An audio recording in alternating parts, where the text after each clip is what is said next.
Institution act 2017 পিছত যিসমূহ বিদ্যালয় প্ৰাধিকৰণ কৰিলে তাত ওয়েলকাম জনাইছোঁ। কিন্তু তাৰ পিছত যিসমূহ বিদ্যালয় বাদ পৰি থাকিল সেই বিদ্যালয়সমূহ the education Assam provincialisation of services of teacher and reorganisation of educational institution amendment act 2025 এই আইনৰ আওতাত বিদ্যালয়সমূহৰ পৰা অনলাইন যোগে তেখেতসকলৰ সংশ্লিষ্ট বিদ্যালয়সমূহৰ পৰা আবেদন বিচৰা হৈছে।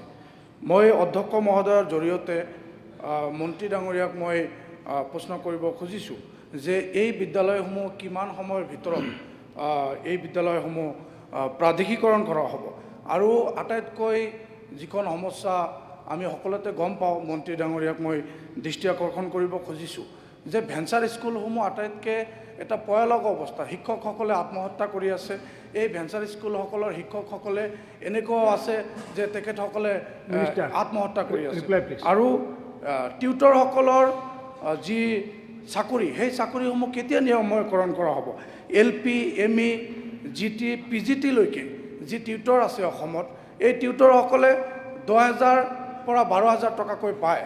অধ্যক্ষ মহোদয়, 10,000 আৰু 12,000 টকা দি এখন সংসাৰ নচলে। আৰু PGT টিচাৰসকলক এজন টিচাৰকহে বছৰত BEd কৰিবলৈ ডিপুটেশ্যনত পঠোৱা হয়। আৰু এজন শিক্ষকে সেই BEd কৰাৰ পিছতহে ডিপুটেশ্যনত অহাৰ পিছত সেই চাকৰি নিয়মীকৰণ কৰা হয়। তাত আমি ভাল পাইছোঁ। কিন্তু এনেকৈ যদি এজনকৈ নিয়মীকৰণ কৰা হয় তেতিয়াহ'লে বহুত সময় লাগি পৰিব। এনেকুৱা হ'ব যে কিছুমান শিক্ষক আপোনাৰ অৱসৰ ল'ব লগা পৰিৱেশ হ'ব।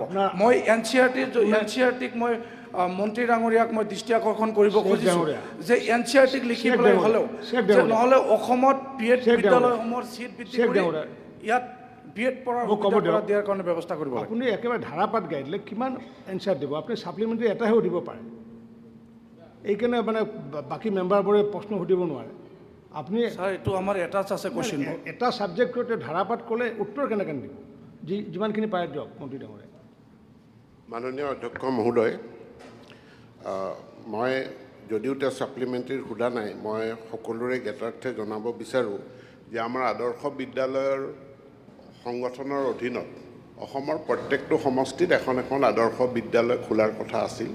আমি এতিয়ালৈকে 58খন বিদ্যালয় আৰম্ভ কৰিলোঁ।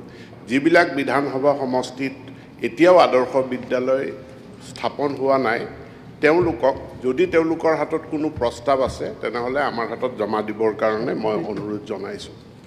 দ্বিতীয় কথাটো হ'ল যে প্ৰভিন্সিয়েলাইজেশ্যনৰ কাৰণে ইতিমধ্যে যোৱা চৰকাৰৰ দিনত 2025 চনত প্ৰভিন্সিয়েলাইজেশ্যন আইনখনৰ